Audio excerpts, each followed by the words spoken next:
Hey guys, John here. And Tim. Yeah, and welcome back to another video. I just forgot my name for a second. He did forget his name for a second.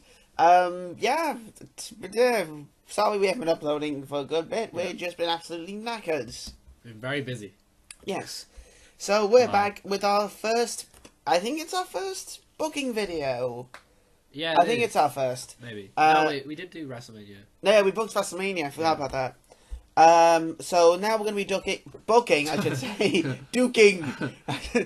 God, I'd be perfect for the Raw announcing team. Yeah, we're going to book the Undertaker's retirement. As you know, Undertaker, I think, pretty much has retired at WrestleMania 33, losing in his final match to Roman Reigns. Boneheaded decision there, lads. So here's how I would do the Undertaker's retirement. Seriously, they should have done this a bit better. Yeah, a little bit better. So it starts at SmackDown 900, which I think is the SmackDown before Survivor Series. What? Yeah, it was the SmackDown before Survivor Series, so they made a big deal. The Undertaker came back and was like, win, or I will kill all of you. So yeah, what I would do is that Luke Harper and Randy Orton, remember they were together with the Wyatt family. I would do them attacking Kane, and I don't know, maybe some other jobber, I don't know. And then this would be after Kane beats Randy in a match via, I don't know, chokeslam, tombstone, whatever, fun stuff. And then when they're attacking him, gong, out comes the Undertaker to help defend his brother against Harper, Rowan, and Wyatt. Shane McMahon will then come out and say that Orton is off Team SmackDown for the Survivor Series, being replaced by The Miz. I'd have Miz there because he was the Intercontinental Champion at the time, and he didn't really do much at Survivor Series. And he announces that Randy Orton and Luke Harper will face Kane and Undertaker, so it's the second time the Brothers of Destruction in a row and at Survivor Series are united against the Wyatts. As Kane and Undertaker, they're making a no-holds-barred elimination match, and I would also do you want to do a tornado tag, or just normal? Normal. The reason I pair up the Brothers with the Wyatts is because Taker needs help carrying the match. Like he was at 51 at that stage. He needed some help carrying the match. So Kane would have helped him, Orton would have helped him, and Harper definitely would have helped him. A lot more than what Bray did last year. Plus, we don't see Undertaker and Bray for a third time. And plus, it would be Kane's final run at the top of the card. And it would help elevate Luke Harper. So, match goes on for a good couple of minutes. Kane and Orton Harper should say help carry the Undertaker through the match. And the Brothers of Destruction do win with Undertaker pinning Randy Orton with the Tombstone pile driver. And he basically hints, it's a very subtle hint, maybe he just like takes off his gloves and walks to the back. Yeah. Just a hint that he's retiring. I'll do one of those things. Here's what I'll do. I'll do two videos of this. I'll do one back in my place and one now. This one's going to be for SmackDown. I'll still have everything lead up, but I'll branch off to two parts. The part we're going to go on to this video is the SmackDown one, where he'll face John Cena at WrestleMania. Yeah. But the another one I'm going to do where he's on Raw, which he was when he was retiring, and he'll go up against Finn Balor. So, the following night on SmackDown, Bray belittles Orton and Harper for not getting the win, and he basically gives out to Orton for eating the tombstone. And Orton challenges Undertaker to a match at the Royal Rumble, where Undertaker, he wants to redeem himself in the eyes of Bray Wyatt. Keep in mind, this is when Orton was with the Wyatts and was pretending. Undertaker accepts, but he also wants it to be... he wants to put something on the line. So, he wants Orton to face him, obviously. But if Undertaker wins, Orton must break away from the Wyatts. Again, it's sort of starting Orton and Wyatt's feud for WrestleMania. We need to put that in place as well. Yeah. So they fight the Royal Rumble. Bray then sets his sights on the tag titles held then by Heath Slater and Rhino, the Beauty and Man Beast. And they won't be able to face them at Survivor Series, but they would win a Number Contenders match beforehand to get the right to face them. So they face off in a triple threat match with American Alpha also in the fray. So TLC, this is the next pay-per-view. This is where the tag titles are being defended. There's been no sign of The Undertaker since the SmackDown after Survivor Series. And even then, when he did appear, it was just his voice. And even they do like something on Tongues Web, he's like, "Hey everyone," and maybe Renee Young's like, "Hey, where's Undertaker?" And he's like, "Oh." I think that would be kind of funny. He's like, and they're like, "Seriously, you have no clue where your brother is. He does what he wants." Yeah. So Orton and Harper do like a powerbomb RKO thing on, I don't know, Heath Slater. Why not? So the Wyatt family win the tag titles, which they did at TLC, I believe. Yeah, it was TLC.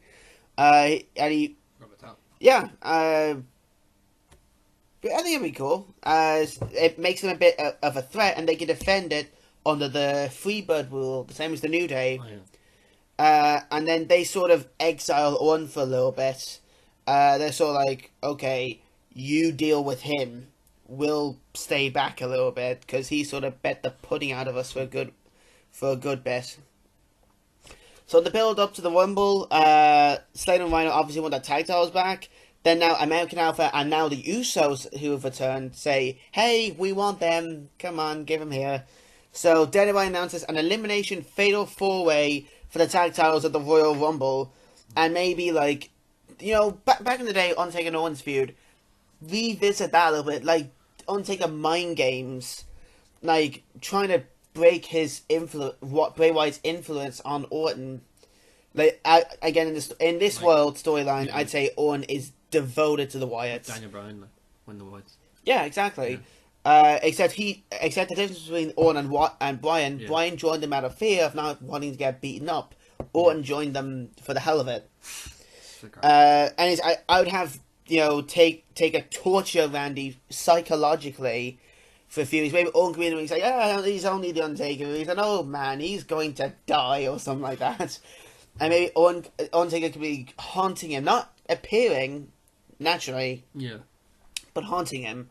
And maybe like show him, like try get his Owen's family involved, like Cowboy Bob Owen, his wife, and his new, I think it's a daughter or son, I don't know. Trying to get him to crack and to break away from Bray Wyatt.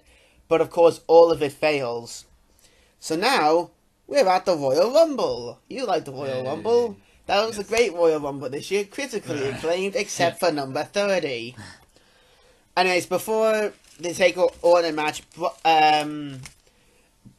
through divine intervention, Undertaker costs the Wyatts the tag titles, and have the Usos retain them, and they'll go on to face American Alpha at WrestleMania. And plus, that sort of happened in real life. The Usos took the belts. I think they just took them off the Wyatt family. They've held them ever since. I think so. I'm not sure. Again, tease up Usos Alpha for WrestleMania. So after a good 15-minute match, Taker beats Orton. He has to do 2 tombstones to do it, but he gets the job done. And from those 2 tombstones, Wyatt's influence on Orton is ended. Yeah. Orton then shakes hands with The Undertaker after the match and walks back up the ramp to see Wyatt and Harper waiting for him. Bray and Harper, attack Orton, but Undertaker helps make the save. I did this to Taker helps him because it ends his feud with Orton in like a good style, and it also tees up Wyatt Orton at WrestleMania. Orton's feud with Taker is done, but we're not done there. We're not done at the Rumble. Later that night, at the Royal Rumble match, Undertaker enters at 30. He wins the match, lastly eliminating Roman Reigns to a massive cheer from his Texan crowd. And he goes on to WrestleMania, and it's either WWE or the Universal Championship. And he chooses the WWE Championship. The Universal Championship will be done in a different video. Again, I'm not sure if I have him face Balor, because Balor was out injured at the time. But from what I can tell from the WWE documentary, they were sort of waiting for him to come back the night after WrestleMania. So I'll just have him back there. So, what's going on with the WWE Championship? We haven't really been covering that much. AJ Styles would be the champion heading into the Royal Rumble, like he was in real life. And just like in real life, Cena wins. He beats AJ at the Royal Rumble and ties Ric Flair's 16 world title record. Yeah. Since I do think John Cena, he's not the worst. Like, he's definitely not as bad as like Roman Reigns or Tyson Kidd, but he does deserve it. And in front of the biggest Rumble audience in history, that's the perfect place to do it. I'd have him beat Ambrose and Styles at Elimination Chamber in a triple threat, and then he sets his sight on the next challenger, The Undertaker. Again, why I do this for the WWE Championship? Because Taker deserves the biggest match possible. The lineage of the WWE Championship, the history of John Cena, history of The Undertaker, and also a couple Taker's final match, that will sell out the stadium by itself. And I'm sure every other match, it'll be like a one-match show, but what a match. Yeah. And plus, if it does continue on for WrestleMania, we'll still have like Lesnar Goldberg, which was actually awesome. Seth Rollins Triple H, that doesn't get messed with. Neither does AJ Styles against Shane McMahon. Maybe Styles can get furious that he never got that one-on-one rematch with Cena. That could spawn there. There's still a ton more alleyways for a good WrestleMania. This is just the main event.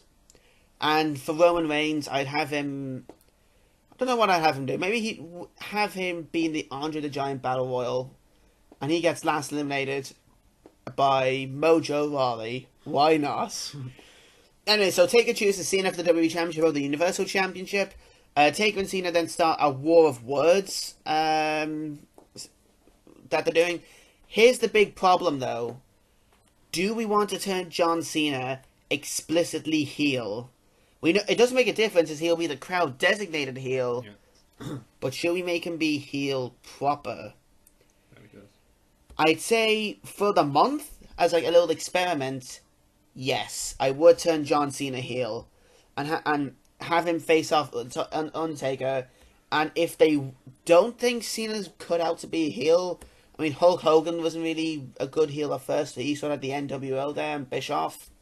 We basically had to go face though. Yeah. In WWE. Yeah, if that happens, and if WWE creative are not fully behind a John Cena heel turn for a good while, maybe just have him shake hands with Undertaker after the match. It's like he's at that stage in his career where he's already done everything, so Yeah. it's not like you're too much. He might as well enjoy getting the heel instead of trying to be a face, and everyone's just like boo, and he's like, "Why? You're my friend." He kind of is at the stage where he has nothing to lose anyway. So the war on words I think would be a little bit hilarious. Like maybe they can take turns every week, like a separate segment on SmackDown where they just berate each other. Undertaker can maybe bring back all the scumbag things John Cena's done throughout his career. Like ruining Zack Ryder's romance with Eve Torres. Remember that? Dropping poo on Dolph Ziggler and AJ in 2013. And attacking Paul Heyman a lot of times. And also bring up Cena's biggest failures as well. Such as The Rock at WrestleMania 28. CM Punk and Money in the Bank 2011. Yes, I know we have to avoid Punk like the plague. But that was a major fail for Cena. And getting murdered by Lesnar at 2014 SummerSlam. Cena would also bring up some of the more iffy moments of The Undertaker, like hanging the Big Boss Man, trying to crucify Stone Cold, and attemptedly trying to rape Stephanie McMahon. All the funny stuff, you know that. He'd also bring up Undertaker's biggest fails, like the ending of the streak, courtesy of Mr. Bork Laser, be the man as a polar bear, and also probably him getting buried alive over and over and over and over again. And maybe the SmackDown before WrestleMania, Undertaker opens the show and Cena closes the show.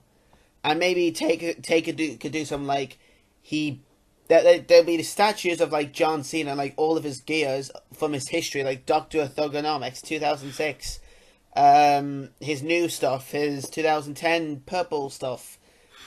Burns them all. And Undertaker says Cena will rest in peace at WrestleMania. And Cena retaliates by burning all of Undertaker's clothes. 'Cause hell, burning one thing, I'll burn your things. Why not? So Cena burns like his Ministry of Darkness gear, American Badass. He doesn't burn his new gear because, we don't want naked Undertaker. Undertaker, there we go, at WrestleMania. But he does burn pretty much everything. And Cena says Taker will rest in peace at WrestleMania. And he'll burn in hell. I don't know. And it's WrestleMania 33, the big match. The match everyone's talking about. The match everyone is looking forward to. John Cena versus The Undertaker. WWE Championship match on the line. Taker's final match in WWE. And I'll make them explicitly say, no matter what happens, win or lose, Taker's retiring after this. That's what I do. Anyways, the match starts. Maybe, like, Cena comes out to outstanding boos. And, I don't know, maybe Undertaker can have, like, the grandest entrance he's ever had at WrestleMania. Like, maybe, you see the ramp there? The 80-foot ramp? Druids lined across that ramp.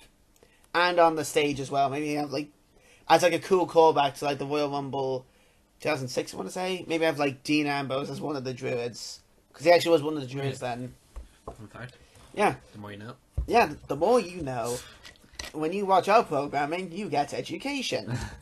So then, maybe Undertaker gets wheeled in on like a horse and cart. All the way down the ramp, because he is not walking down that 80-foot ramp. And maybe from his powers, he sets 2 lamps on fire. I don't know. Horse and cart through the line of Druids. Obviously, let's not try to set the horse on fire here. But it's just like the biggest grand entrance he ever had. And a cool touch I would do, you know, when like he does like his like arm raising at the ring steps. Yeah. I'd have smoke come out of it as well. Yeah. Similar to his Ministry of Darkness entrance, which I think would be cool.